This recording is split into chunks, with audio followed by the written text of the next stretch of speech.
I came to America in 1992 with, with no plan. I didn't know why I came. I heard like it's land of opportunity. That's the only thing I knew. So I came here, didn't speak any English, and I had only $700 cash. So that's the beginning of my journey in America. Welcome to Divot, a community for people trying to make their mark on the world. Where each week I'm interviewing the best minds in business, tech, sports, and entertainment to learn how they made their mark. Go to divot.org to see all of our episodes, suggest a speaker or a product that we should check out. You can also watch episodes on X, Spotify, YouTube, and Apple Podcasts. Divot. This episode is brought to you by Google Cloud and Notion. Today I'm in Menlo Park, California. I'm interviewing Pejman Nozad. For the past 2 years, Pejman has been recognized by Forbes as the #1 seed investor in the world. His extraordinary path to success, from leaving Iran to becoming a rug salesman to one of Silicon Valley's top investors, is one of America's most inspiring stories. In 2014, he received the Ellis Island Medal of Honor, an award given to individuals who have made significant contributions to the United States. He is the founding managing partner at Pear VC, where he oversees an early-stage fund investing in startups. He made some of the first investments in companies like Dropbox, Lending Club, and DoorDash. Under his leadership, Pear has grown significantly, managing now over $430 million. Hope you enjoy it. Talk to me about where you grew up. Tell me about, I'd love to hear about who were your grandparents, your parents. I was born in Iran, in Tehran. It's actually east part of Tehran, which actually Americans came many years ago, built that part of Tehran. It was very well known. My grandfather from my mother's side used to work for the Social Security Department of Iran, and he retired. My other grandfather from my father's side, he actually worked for the executive office of the first Shah of Iran. So he was like a next to chief of staff. I never met him because he died before I was born. I grew up in Tehran, and with a middle class family. My father had multiple small businesses and grew it. And I played soccer all my life. I started when I was 4 or 5 years old playing soccer on the street of Tehran, like any other kids in Iran. Should we be calling it soccer? Or should we be calling it football? Football, I think. I'm just telling it soccer for your audience, but it's real football. When did you start to realize that you had this talent for football? Was it immediately? Were you always better than others? For my age group, I was really, really good. Even when I was 6, 7 years old playing on the street, I knew I'm better than anybody else. Yeah. But I think when I was 12, 13 years old, and I started to play for the clubs my age, and then I was 14 years old. So it's really early on. But in Iran, you learn playing football, soccer on the street. So I had no coaches. You just come home, you do homework, and you go play soccer. And I think that was the only thing we had over there, especially as, when I was born, when I was 10 years old, the revolution happened, Iran's revolution happened, and 2 years after the war happened. So the Iran and Iraq war for 8 years. So our teenager life, me and my friends were like surviving a war for 8 years, and football was the only way to go play out. And later on, Michael Jackson came in, and breakdance was the way of connecting to the world. And in Iran at that time, music was prohibited, so it was like underground, listening to Michael Jackson, learning to just move and playing football. So it was a different role than teenagers have here. Yeah. Has played an integral part in the civilization for a few thousand years, from Cyrus the Great all the way here. So, and if you look at it, Iran is a beautiful country with different climates, different music, different languages, different food, but one united country. So if you go travel from north next to Caspian Sea, which is very close to Colorado, and then you go down, look like desert when you go to Persian Gulf. So I think it's a beautiful country.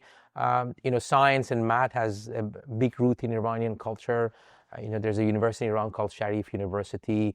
For 23 years has produced the most acceptance at PhD students at Stanford, electronic engineering. Actually, my partner Mara Hershenson always joked, but she got her PhD at Stanford, said half of my class was Iranian, came from Iran. They never studied, but all get A+. They were playing backgammon, playing poker, and buying stocks. And I didn't know I was studying so hard for these people. So I think there is something, and education is very important in Iran. So Iran is very different than what you hear in the media.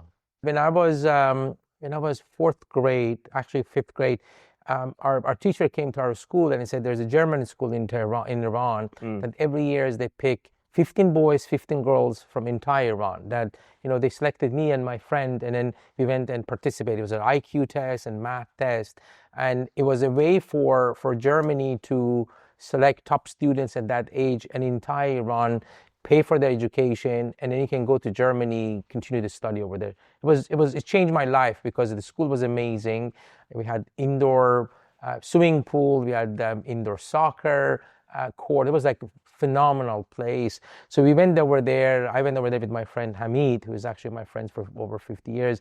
And then after 2 years, the revolution happened. They shut down international schools. So then I went to normal school in Iran. I played soccer, and then I was playing for one of Iran's biggest clubs, youth team, and the owner of the club started a sports magazine, and he knew I speak German, and he came and said, Pejman, we have German magazines, come and translate. So I started to translate from German magazine to Farsi, but I became really good at understanding how to write this articles because I was reading German magazine. So I started to write my own articles, and people loved it. So at the age of 17, 18 years old, I became very popular among the Iranian soccer community. And then they gave me one of the sports radio talk show, which was phenomenal. Imagine you're 18 years old and LeBron James of your country come and sits in front of you. So it was like I was amazing over there. So and I became a member of International Sports Press Association, which is the highest organization in terms of the sports writers in the world. So that's how I started the football change. I got accepted to a top university in Iran, and after that, after 2 years, I decided to leave Iran. But during that time, I asked my parents to leave Iran because my brother left Iran when he was 15. So when I dropped university, I went to serve in the army, and then my parents left Iran already. So I served in the army. Luckily, after 6 months training, the army team was playing in the Premier League. So I played the entire 2 years in the Premier League in Iran.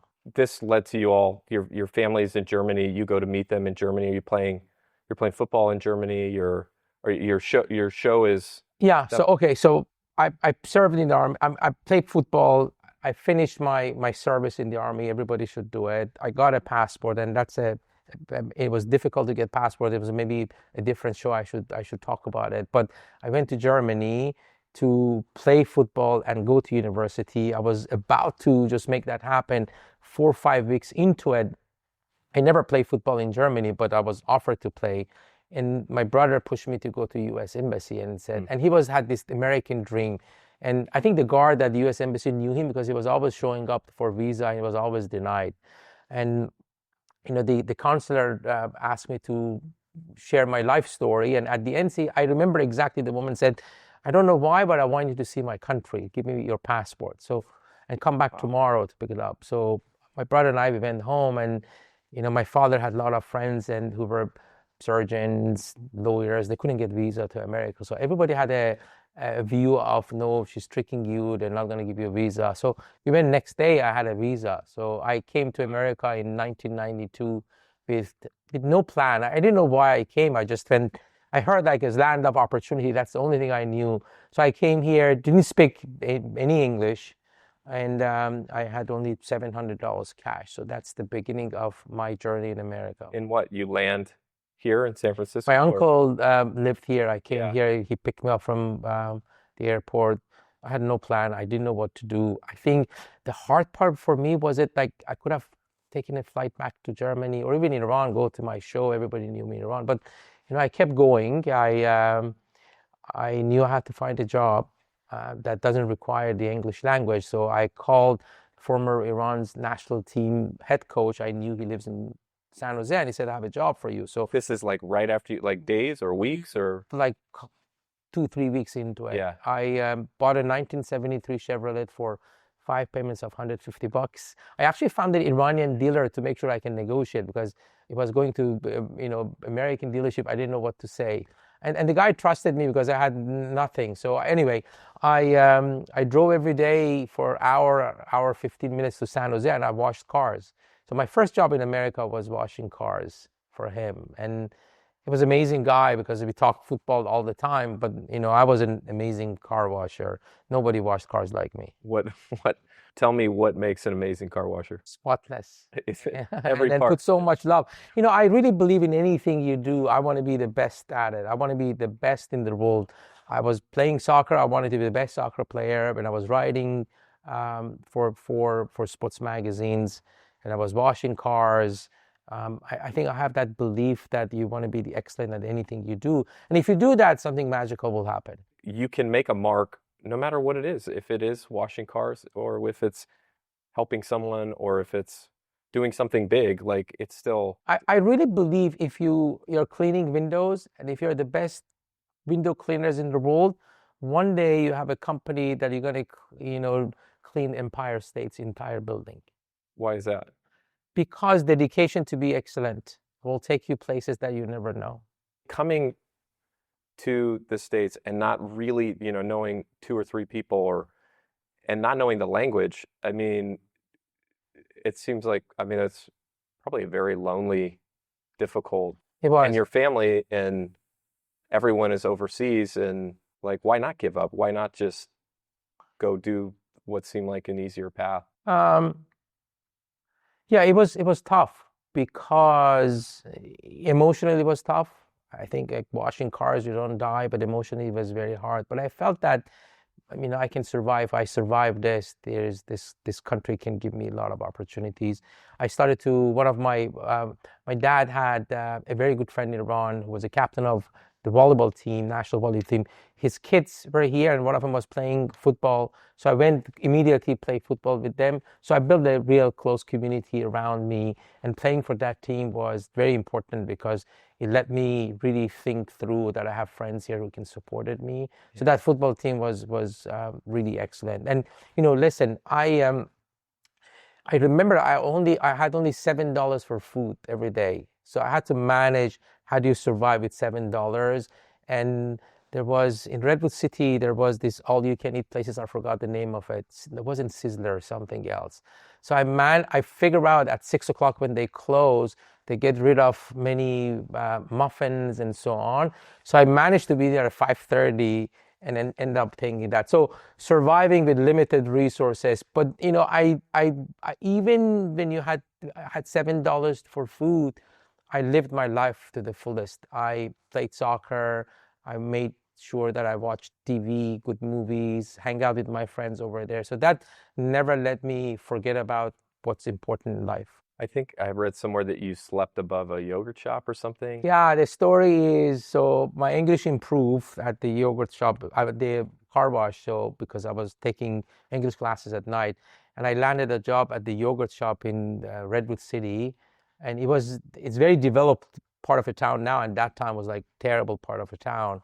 And so I ran out of money. I slept in my car, I slept on the street, and I begged the owner of the yogurt shop to let me sleep in an attic. So I lived in an attic for a few months, literally attic. So waking up every morning at 5 a.m., running the yogurt shop till 5 p.m., go to college, study, take a shower in college because I didn't have shower, come to the yogurt shop. And I remember, because there was no air and oxygen, a couple of nights I went out to take just to breathe. And then police caught me. The police thought that I was breaking in. And it was with short. I took him upstairs. I said, "Come, officer, see it." And we became friends. And he was coming, having yogurt. Of course you became friends. And so but I tell you, I think I felt if I survive this, there are many things I can do. And when I look back, again, the emotional part was very hard. Going back to my parents, going back to Iran. I think surviving those post-revolution and war, you don't know it, but it gives you a lot of strength that, if you can survive things that you cannot imagine in life. And, living in an attic was hard, but it was not harder than surviving missiles and Iraqi jets bombing your city. As a kid, if these things are happening around you, you don't probably really understand fully what's going on. Did it become sort of normal? It became normal. I think at the beginning it was hard, but then it became normal. That's part of our lives, and you had no other choice. what choices you had. And it's not only that, I think, it was so tough because of even sanction on Iran in that time that we had to live on coupons, the entire country. So we had coupons for rice and beans and oil, and it was just tough, but it became part of our life. So it wasn't, we were nagging about it, but we didn't have any other choices. So therefore, your friends and football, soccer was so important because that was a way to escape. Yeah. I think sometimes really hard things happen to us and happen to people, and it sort of becomes almost like a debilitating experience where I have to work at the car wash, like I have to go back to this, I was here and now I'm here, or all these terrible things are happening around me and it's not my fault at all. It's just almost like bad luck. And I think it can really make people understandably very negative and and sometimes sort of put you in a spiral that is very hard to get out of. But it seems like you're sort of in this situation, and yet you're finding a really positive way to look at it, and then you're finding a really positive way to get out of it. Like, how do you cultivate that? Is that your parents? Is that something, No, sort I of a don't think mindset, or? I don't think it's things that I train myself. It's just in me. I never rest to become better at whatever I do. And I always have the hope that if you put enough effort and work really hard, be good to others, things could happen. Even if you're sitting in this office, this firm is doing great, I still think we are day zero. And we can do a lot more than what you see around here, what we have done with this firm. Same thing when I was washing cars or yogurt shop, and I thought, okay, I can do a lot better than what I'm doing today. So maybe this insane amount of hope for the future. Did you have any communication with people back home? Were you writing letters, or is it all pre-internet? No, I was like writing a lot of letters at that Yeah. time to the girl that I really loved. Actually, the story was the $700 that I mentioned was gone in a few weeks. That's why I bought the car with payments, because I didn't have money. So I was in love with a girl in Iran, and when I came here, I thought I'm gonna lose her, so I better call her from payphone. And this is 1992. There was no internet phone. There was no WhatsApp. So I had this bag of quarter every day going to payphone in downtown San Carlos. The money was gone. So, and I was writing a lot of letters to her. She still has it. This is your wife? Yeah, she's my wife now Yeah. for 32 years. How did you meet? We grew up in the same neighborhood. Yeah. So we actually, my uncle moved to a brand new apartment, very beautiful. It was like 8 or 12 units, and one of the units she lived there, and then there's a lot of kids in that apartment. So we started playing together when I was 10, 11 years old. Yeah. Did you know immediately this is the person I need to marry, or Yes, when I You was did? 12. You did? Yes, Actually. yes. I didn't know where that I loved her from, but I was 12 years old. Wow. And you said, I'm going to marry this person someday. Yes. Did she believe that, or did she see? No, feel she the didn't same? believe me at the beginning, but No, you were I was telling her. persistent. You told like her. listen. No, I didn't tell her about 12 years old that we got married. I mean, how did you eventually get her over here, or did you go back, or like? Yeah, when I was at yogurt shop, Yeah. I actually went to Iran and I got married here. And You went back. yeah, I went back. I actually had a visa that I could go back and forth. It was actually a journalism visa. It was like amazing. I didn't know. I figured out later on that I can go back and forth. And it really, I have a lot of admiration for my wife, Mania, because she left a great life in Iran, came here knowing I had nothing. And we started life together from zero, and a very unknown life for her. Yeah. I just came here because we loved each other. Was your family able to come to the wedding? Was it? Yeah, I tell you. So it was a big ceremony in Tehran, and we rented this amazing garden in north part of Iran. We invited around 120, and my mother came from Germany. This was a time in Iran. It's very different now, but men and women could not celebrate under one roof.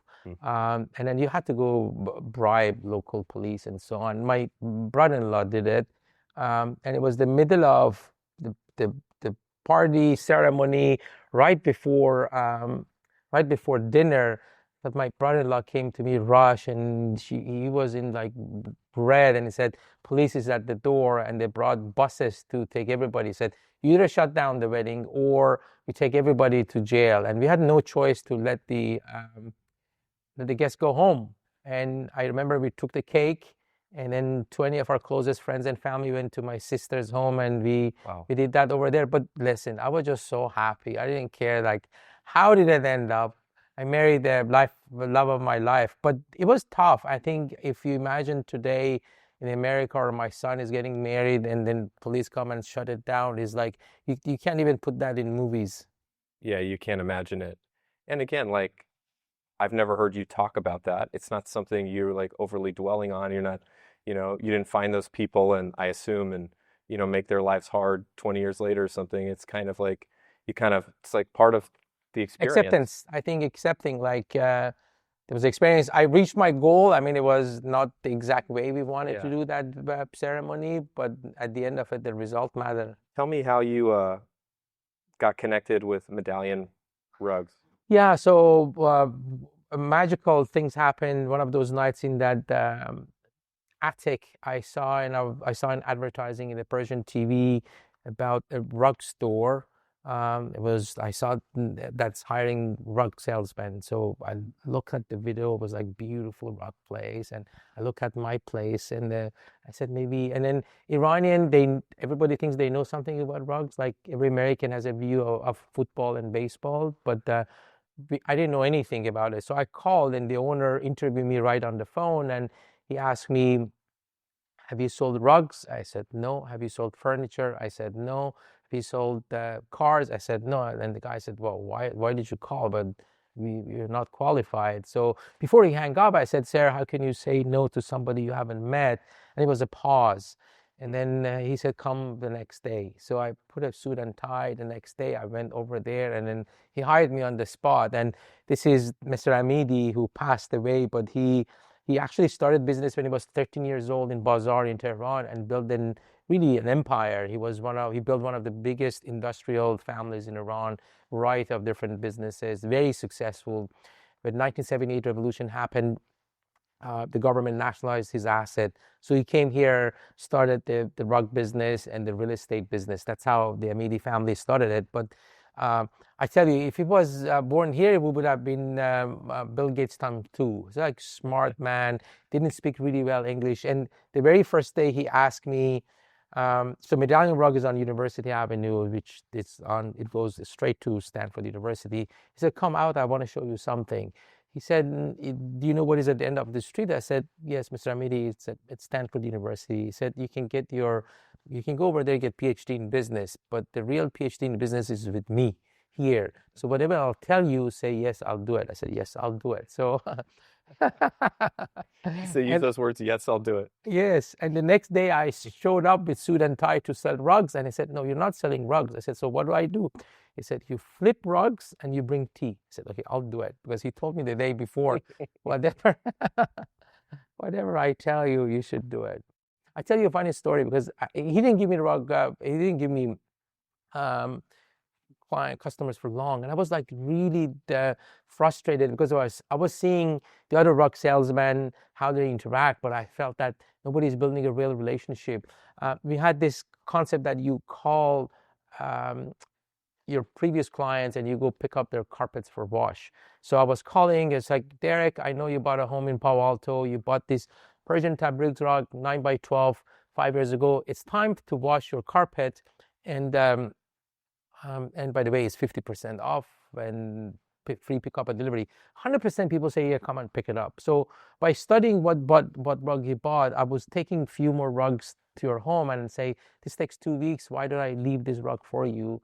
I said, it's for free. I said, yeah, for 2 weeks for free. So when I was bringing your rug back and you were saying the new rug not nicer, you would have said, well, I like this rug more than mine. I said, yeah, but you have to pay $5,000 more. So every time I was going to bring a wash for $200-300 became $2,000, $3,000, $4,000, $5,000. He really liked it. And one day I walked in and said, you take customers from today. So I proved myself. So this was you were not a salesman. You just kind of hustled your way into doing that. Yeah. Yeah. I bet everybody started doing that after you started. Yeah, it's a big operation now. So if people call you for wash, think about it. There's something behind it. I mean, whose homes did you go into? Who Well, did you many sell? homes, I actually think, and then what happens was Persian rugs, when you sell rugs, people come to your store Yeah. and then you go to their home. So basically you spend a couple of hours with them. Around 6, 7 years into selling rugs, I realized all of my customers are top venture capitalists, founders of big tech companies. These are not typical people that you can meet in tech. One of them, for example, was Luman Tuli. Luman Tuli was the founding engineer of Netscape. He's the guy who invented cookies. He actually called for washing his rugs. I went over there and I saw he was playing games, and I said, "What do you do?" I said, "Yeah, I started this company, Netscape." Netscape was like amazing at that time. Yeah. Like 85% of traffic was using. So we became really good friends, and I started to those washes became a transaction. We became really good friends. So I started to go over there. The most fascinating was one Friday afternoon, a very well-dressed man came and he said, "I'm looking for rugs for my living room, and I'm looking for 12 feet 2 inches by 24 feet 3 inches." That was Doug Leone. I said, "Listen, there might be 24 1 inches." No, he said 24 feet 3 inches I want. Okay, the next day I took a lot of rugs to his home. The first 10, 15 minutes was very obvious. You can't sell this guy anything. He's a better salesman than you. I mean, he's an Italian, charming guy. So we spent like 2, 3 hours over there.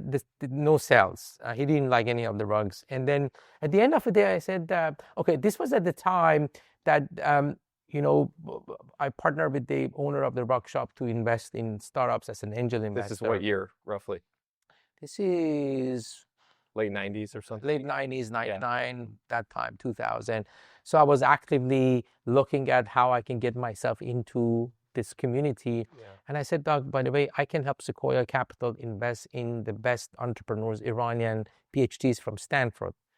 He paused and he said, "I'll come to your office Monday, 7 a.m." And, I made sure my life, I made sure that I'm there at 7 o'clock. The tea is ready. I was serving an amazing tea, nothing like tea bag in hot water. It was like a tray, like you have gone to a palace with dried fruit. It was like brewed tea with saffron in it and rose water. It was like amazing. He came and I said, "How do you want to do it?" I said, "Listen, why did you bring the entire like senior partners here and the beautiful rug store, and I bring Persian founders here?" And he said, "Yeah, I will do it." So a few weeks down the road, he came with Mike Moritz.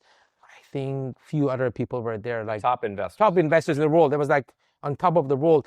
And I made sure that I have Iranian founders. So what I didn't have like 100 Iranian founders around me at Stanford. So I went to Stanford directory. Any name was Iranian. I said, "Okay, do you want to come? Do you have an idea? Even if you have the idea, just show up, free food, Persian food, and then Sequoia Capital come." And then everybody says yes. And people said, "Oh, we'd love to come, but we're Pakistani. Is that okay we come?" I said, "Yeah, but don't say you're Pakistani. Just come up." So, and I think Doug and I think we have maybe a same DNA, like this insane amount of desire to win and do something really extraordinary. So we really connected. And, Doug's trust in me coming that day, putting this together, although I haven't done anything, it gave me some confidence that I can be part of this community. But I knew my strength is the network I have. I couldn't comment on products and strategy, and my network started to build up. So venture capitalists realized I have access to amazing entrepreneurs, and entrepreneurs realized that I have access not only to venture capitalists, to people like Luman Tuli who built companies before. So we started to make investment. We made like Start connecting the dots between all of those different people. We made investment. We made like terrible investments. If you didn't know what the heck you're doing. Can I just back up a second?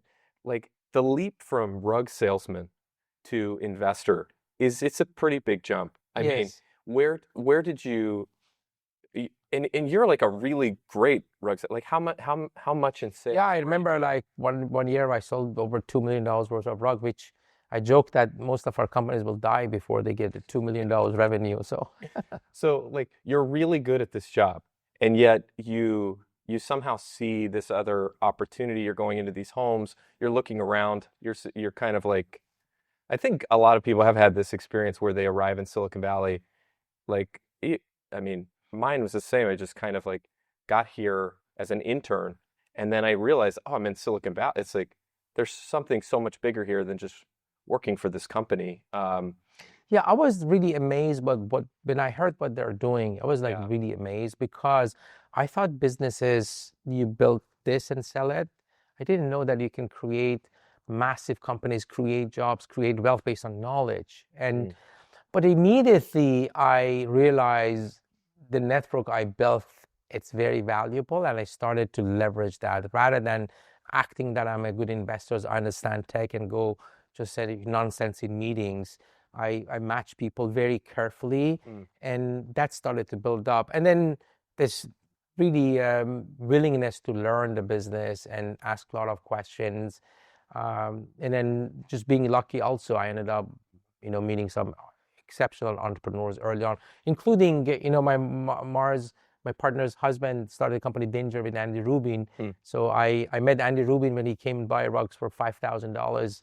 And he said, I asked him, what do you do? And he said, if you started Danger. Danger was the first smartphone, the very first smartphone. T-Mobile was selling it. And Matt Hershen's Mars husband was the co-founder of it. So we went with the boss, the rug store boss. We went to their office. We made an investment over there. But meeting Andy and Matt and Joel Bridges. Andy was the creator of Android. Yeah. Yes, and later on became Android. Changed my mind about the quality of the founders I have. So I became very lucky, and we invested first investor in Dropbox and a few others. So so that was then. But listen, it was hard, and the reason is not hard. It was like very strange.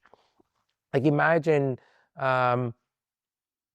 instead of Silicon Valley, I was in Hollywood, and you go to Steven Spielberg's home. You start to sell carpets, and at the end, I said, "Mr. Spielberg, I can help you make movies." It's like what? Like, and I actually think that's, and it still is the magic of Silicon Valley, that anything is possible. And really the community opened their arms to me. They didn't judge me. Doug never judged me.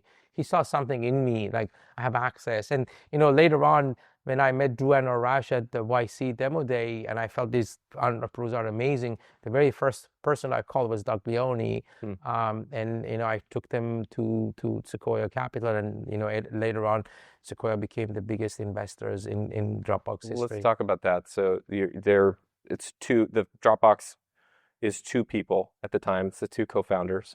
You see them pitch, and did you immediately say, I've got to invest in this? I think I was at that time, I think this was 2005 or 7. So I was doing this for like 7-8 years. So I had some pulse. Yeah. And I felt these guys are like really special. And I went to Arash, who's Iranian, and I started to say Iranian name, said yes. And he barely spoke Farsi. So then I invited to the rug store. And I don't know, Drew, the CEO, tells this great story that when they came, I didn't tell them you have to come to rug store. And they thought they're late and look around and said, this is a rug store. And they came in and I said, sorry, we're looking for Pejman, but I think this is this 353 University. And, the person over there said, yeah, let me walk you back. And we had an amazing boardroom with carpets on the wall. At this point, you're not selling rugs anymore? No, I was doing it. No, listen. You're still doing rugs? Listen, I was not making money in the investment over there. I was like selling rugs. This is like 10 years almost. Yeah, a lot. And actually, one of the things happened at the beginning when we did this partnership. I said, Amity said, Pejman, you have to put, I put $2 million, you put 200,000 of your money. I said, Mr. Amity, I don't even have 20,000. This is when you first decided you're going to start 99 and so on, yeah. And I said, I don't even have 20,000. He said, okay, I'll deduct from your commission every month. So I sell more rugs. I mean, I credit to him. He made more money. Made more money. I made more money because I had to pay for my life and then put that 200,000. Anyway, so I met them over there. I knew they were special. They came and then I took him to Sequoia. I was there in that meeting. Yeah, I read about that you went with them on their first pitch. Yes, second pitch also. Why did you do that? Because that's pretty unconventional for an investor. Yeah, and actually credit to Doug, they allowed me to sit in the room at Sequoia Capital. I want to be part of a deal because I was an investor. So I want to be part of it. So yeah, you weren't helping them sell. Yes. You were just like kind of fly on the wall and just making sure the connection. But this happened very quickly. Yeah. I think I called Doug Wednesday or Thursday, and then we met at Sequoia on Friday. I think Samir Gandhi was there, and then they were supposed to come back Monday to pitch, But we learned that Mike Morris is not there on Monday. He was like the main partner at the time. He was a main partner, but we knew no decision will be made. So I took Mike Morris to their apartment on Saturday morning. There's a photo of me, I've seen it. 4 of us over there, and then when they went over there, Samir Gandhi called me, or either Doug called me. He said, "Pejman, be on standby because we might need you." So we went for dinner Monday night in this restaurant in San Francisco. It took like 2 hours. These guys wanted to raise $250,000. Sequoia wanted to put at least $1 million.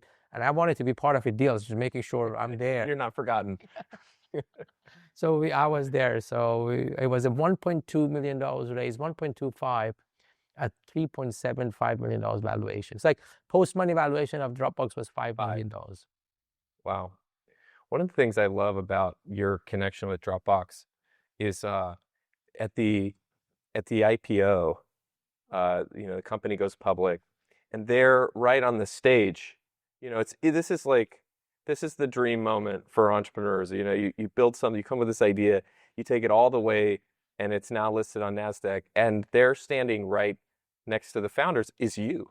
And you, as, maybe the people that aren't as familiar with it, like to have one of your first investors still be close enough to you to, in that moment, to be there with you on stage, I find to be very, very rare and abnormal. And it just is, a credit to you for the relationship you built with them, that of the very few people they're allowed to have there, like they wanted to have a spot, with you there as well. Well, thank you for saying that. I think when I believe in the people, I believe all the way. I actually think this is something I haven't told anyone it's just not a public information, but I have never owned a public stock of any company that I have not backed the founder. Wow. Why is that? I felt that I funded these founders and believe in them, and they're in the garage, and then now they're running a public company. I've been at their weddings. I've been seeing their children were born. I've been at their home. I know their parents. I know how they think. So why should I buy a company that I don't know the CEO? Honestly, I don't have any public stock other than the companies, and this is not a big group of people, a group of companies like DoorDash and Dropbox and Garden Health and AppLovin and Sound and Buy a few other companies. That's it. When did you... And actually, I haven't sold many shares I haven't sold even one single shares of DoorDash. Since you got it? Since I wrote the first check. And Wow. And I've invested more. So I think the company has a long run to go. But if you look at my portfolio, even my advisor says, why didn't you buy NVIDIA? I said, I don't know Jensen. Never had a coffee with him. Why should I buy a company that I don't know the CEO? So, if you buy it. So I'm not showing my way of doing it is the right way to do it, but it shows you that how much I believe in these people when I invest. So therefore, I think they feel the same thing when they go public on IPO. It's an honor to be there. I'm so grateful they allow me to stand next to them. How did you meet the DoorDash founders? When did you invest in that? How did that happen? We met them I see them a day. It took me 2 minutes. It was like chit chat with Tony, and I came back tomorrow. My partner said, I think we have found the right partner. And Mar said, what do they do? I said, they're food delivery. He said, well, that's not a business. And I said, well, we should meet them. So we met at their the house. They have on Stanford Avenue. So we spent a lot of time with Tony, and the rest of the team was very clear that he's an amazing founder and CEO, and then we partnered with them in the earliest days. One of the things that's most interesting to me about you is how you start investing in the late 90s. Now in 2023, 2024, you're listed as the number one seed investor in the world. But in the beginning, you said this yourself, like there were lots of bad investments. There was lots of learning. You're still selling rugs for another 10 years after you start investing. I think at one point I read somewhere you met the Facebook founders very early. They were down in university. I wonder, like these experiences, like the failure or the mistakes, there's so many times I could see you just saying, like, I'm not doing this anymore. Like, it's not working. It's taking too long. And then, 10 years in, you get Dropbox, and it's sort of everything changes. And other amazing companies you invested in, but like just the perseverance to not, give up if it's not working right away. Yeah, first of all, I've been very lucky. I've been in the right places, right people around me. But you learn. I actually learned from the Facebook mistake we made. One day I got a call from a guy called Sean Parker, and he said, we are a company, the Facebook at that time, and Peter Thiel, who is our investor, asked me to call you because you guys have a building on University Avenue, 165 University Avenue. There's a lot of karma. And this is the reason Peter did it, because PayPal started there, and yeah. Google started there. So it was like real karma. And before that, Logitech was in that building. And the family owned the building? Yeah, the family owned the building. So it was in my building, 165 University Avenue. And then he came But you're the startup guy. Yeah, and he came me and I said, okay, let's meet. We met at Facebook, had a small place, and it was a terrible scene, pizza all over the place. And I saw Zoc over there. I didn't know exactly who the guy is. And then Sean Parker gave me this pitch of the future I've never heard, like unbelievable. This guy was like, we're going to connect the world around, people around the world. And he said, yeah, we want this building. I said, yeah, Sean, we can give it to you, but this building is only for the startups that we can invest. And he said, that's impossible. We're closing the round. I think Greylock was leading the round. It was a Series B. And I said, okay, we can't do it. We had Persian tea. He came to my office. And then 2 days after he called, he said, oh, Pejman, I figured out that you guys can put $50,000. I said, okay, fine. So the lawyer sent the email. And actually, I published those emails because some people say I have access and I could have invested. This is like wiring. It was like $49,998.23 to the cent. And attached to that was a lease for 5 years and then extending for another 5 years. So the real estate department didn't agree on the lease part of it, and we didn't do it. I think, this would have been, what is it, like almost, is it $2 trillion today and 1 trillion? So you can imagine like few thousand X on that. That $50,000 would have been like $500 million or more today. But listen, I learned one, that I made a mistake. I should have taken Sean Parker to the real estate guy and said, listen, can you tell them what you told me? I mean, because I pitched Facebook and said, okay, a bunch of students want to hang out with girls and so on, but I didn't do justice to what Facebook was. And then that you don't overanalyze much in the beginning when you see outliers. That led to really understand Dropbox guy, DoorDash guys, AppLovin. Like AppLovin, when I partnered with Adam in early days, nobody gave him money. Yeah. He actually had to generate cash in order to survive, and then it's $120 billion company today. It's like unbelievable. You met him when? Or invested in him when? Very early. It's like before. I mean, like really, really early. And he pivoted a few times. But you learn by mistakes, and you learn from your mistakes. But I always keep going. I think even I maybe made mistakes or losing Facebook. That didn't mean to me that I cannot do the job. Yeah, you don't dwell on it. No. I mean, and two, like you saw something with Sean that was like this amazing pitch, and you start to sort of pattern recognition, right? Like you see Andy Rubin with Danger, you see Sean, you see the Dropbox guys, you speak with them, and you just feel and kind of see something different, and you also the reaction of the market around them with other investors and their excitement and things. Yes, too. But interesting that pattern recognition, but these founders are very different. Yeah, I think for many years, I put the best founders I want to work with in one bucket, but I learned that they can be different backgrounds, different mentality, different characters, few things in common though. If you were starting investing today, what do you think you would do? What strategy would you have to kind of, would you do the same things you already did? I open a coffee shop in front of OpenAI, and I put a sign over there, if you're starting a company, come and talk to me. Free coffee. It would be tea. It'd have to be Persian tea, right? It could be a Persian tea. That's a good strategy. That's a strategy. Yeah. Do you think AI is having that kind of impact that it's... Yeah, it's just enormous. Yeah. I think the rate of the innovation we see in company creation, not all of them making it, but I've never seen anything like it. Yeah. What's different from the other waves that you've seen? The power of building a product so quickly, it's just unprecedented. And an impact in the industry. For example, one of the companies we invested is like 19 years old kid out of Stanford that he studied kind of the landscape industry, and now he has a company that allow big landscape architect and designer design in a matter of minutes, things that has taken so long. So that impact is just mind-boggling, that how much you can build with AI. And then in legal tech, in accounting, the problem for us is for any one of these things, there are 100 other companies doing the same thing. How do you pick the best team? Well, how do you do that? spending a lot of time to get to know them. Why you? Why now? What makes you different? What is the differentiation, technology? How much understanding you have on the customer and the pain point? So the market knowledge is very, very important for us. How has company formation or just sort of the makeup of company changed in the last 30 years or 25 years? Are they similar to where they've been? Well, when I started to do angel investing, companies needed $5 million to just buy networking infrastructure. Now is actually free. So basically, if you have a laptop and you have enough food, you can start a company. That's given. When you look at the portfolio of Pair, our founders are, undergrad students all the way to executives from Cisco.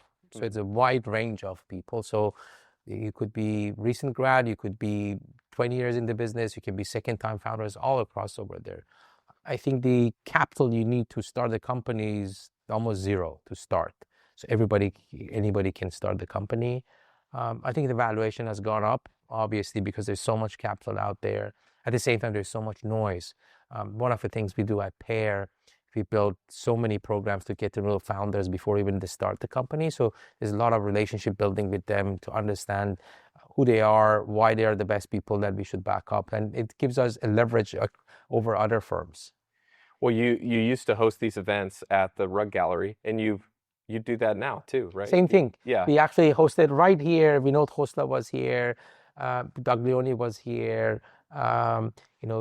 Jeffrey Katzenberg, former CEO of Disney, DreamWorks, was here.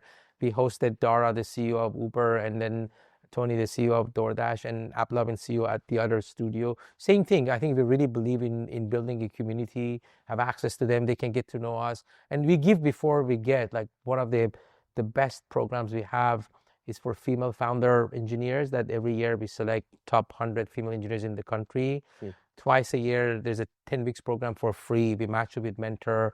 We have speakers for you. We have workshop for you. And you can go raise money from anyone. Like some of them ended up going to Sequoia, and Andreessen Horowitz didn't raise money from us, but we ended up investing in 25 of them. So this mentality of give before we get. And, both Mar and I, we are immigrants. We came here with nothing. And I think we build our life around the tech community. So it's part of us as just giving back.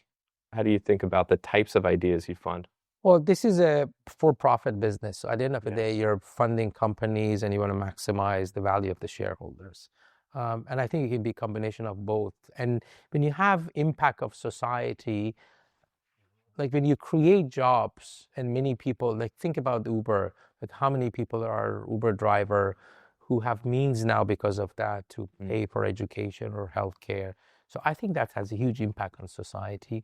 We avoid investing in anything that is non-ethical. Like we don't invest in, never invest in Juul, for example. So those things we avoid.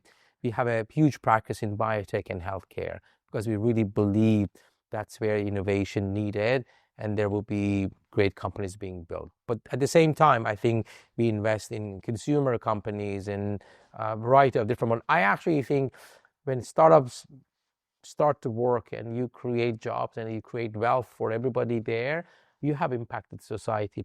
We actually, one of the things Mar and I, we did from the beginning, more than 80% of our LPs are nonprofit organizations. These are university endowments, foundation, pension funds, including Los Angeles firefighters endowments. So their money is with us, so we take a lot of responsibility. But once we distribute DoorDash, the profit goes to hand of great causes. I give you an example. One of our investors, and this is public information, is Kamehameha, is the endowment in the state of Hawaii that send underserved children to school.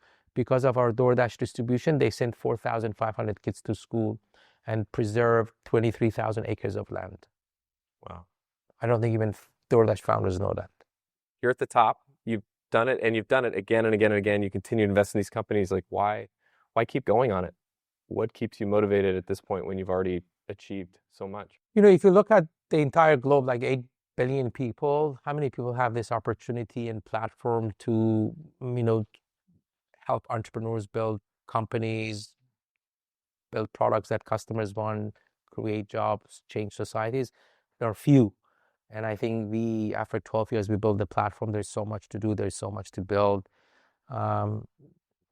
I wake up every morning. I think this is the day I seed Google, and it's the same day that we can go out of business. So my days are filled with dream and paranoia.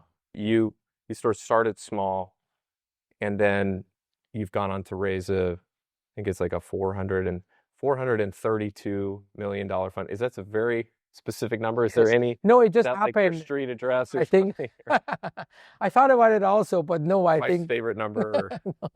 no, I wish it was. Why go big? Why raise a bigger fund? And Yeah, I think it's a good question. So our fund one was $50 million, very successful. It was like top 5% performing fund in the last 20 years.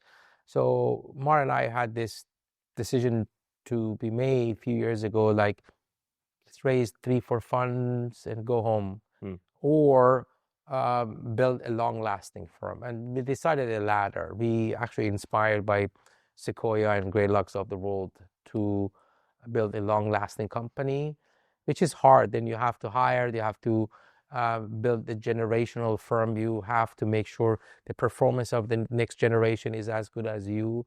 But that's a challenge we took, and we are on that path. I don't know where we are, but I think we want to build the firm that exists 50 years from today. Yeah, you won this Ellis Island award as a recipient of one of the. It's only given to a very small amount of people every year of immigrants who have this huge impact on the United States. Like when you think about, I mean, this is now your home. Like you're the impact that you've now had on America, and your story and how you did it. Like what do you think about that sort of lasting impact, or what how it could inspire others, or do you think about that? Or first of all, I'm honored to receive that award, which is like really grateful. For many years, I didn't talk about my life, and then I felt that it's actually my responsibility to maybe inspire one more person who is sleeping in his car or her car, that things can be possible. So I hope so. I hope by telling my story and by being an example, I can make changes, even small. You've been married for, I think, almost 33 years, if I'm right. Something so 32, 33 years. Me too. How did you do that? That's almost harder than maybe Yes. getting a series. Well, being a really good friend, sacrifice, understanding each other, have the same goal. We are very different, two different people, but we very complement each other. And yeah, I think it's just, and you have to put work into it. It just doesn't happen on its own. And I've heard you talk in other places about your relationship, and even the way you talk about, the quarters in the payphones, and like, having, trying to convince this person. I mean, there's something, I didn't realize that you had met her when you were, as a really young child, but there's something very unique about that. And it's I don't know. I like knowing how hard you work. I assume you work just as hard in that area as well, or does it just, is it easier, or? Well, it's 32 years now. It's actually, Yeah. it's going on its own now. So, but got I product think, market fit. yeah, but you can say I've been very lucky. What activities bring you the most joy in your life now? Well, obviously spending time with my family, my friends. We have 2 beautiful children, well educated. My son actually has a startup who raised money from our competition. He didn't pitch to us, and we're trying to get back maybe into his Series A. We were talking about it yesterday with more. Our daughter works for a fashion designer. I think it's obviously family and friends. And, Perry is my life work. I think what we do here, and then making sure we do the right thing, making sure we build the right team at Pear, and helping entrepreneurs is very important for us. And I think we're just the beginning. Outside of family, who's the human being you most admire, and why? Well, you should be a football player for sure. Yeah, I think I admire both Cristiano Ronaldo for his work ethic and Leo Messi for the magician he is. If you could implant an idea into everyone in the world that you understand and have learned, what do you think that would be? I think you create your own opportunities. I think most of the people think opportunities will knock at the door, and FedEx will send you a box of opportunities. But if you look at it, you can create your own opportunities. Of all these things you've gone through, what do you think is the hardest thing you've accomplished? Surviving those nights in the attic, it's not physically, but emotionally was very, very hard because I think I could have taken the flight the next day and go to Germany, be with my parents playing football and go to university or even go back to Iran. Very different life if you'd done that. Yeah, and that was my own. If my wife was here, it would have been different. But on your own, solo was hard. Your best advice for overcoming hard things? Keep trying. Yeah. What point do you know when to give up on something or to just persevere and keep going? I don't have an answer for that. I don't know. It depends on the situation, that what it is. So sometimes you need to give up because even our companies, sometimes they should give up. Sometimes our companies give up too early. Sometimes they give up too late. So I think it depends on the situation. Of all the things you've accomplished, which one stands out to you that you're most proud of? My family and hair. And how will you measure your life? I don't measure it. I just live every day.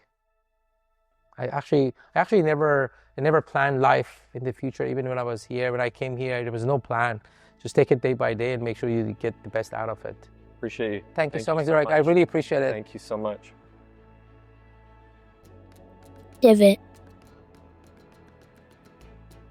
On next week's episode, just appreciate other people, appreciate other people's talents, and let them fly, right? Because no company, no organization was ever built by one person doing it all, right? So I think the more you can learn how to let people shine and give them the power to be great, I think will let your business scale. We will rise up like giants stand tall, mountains will move and towers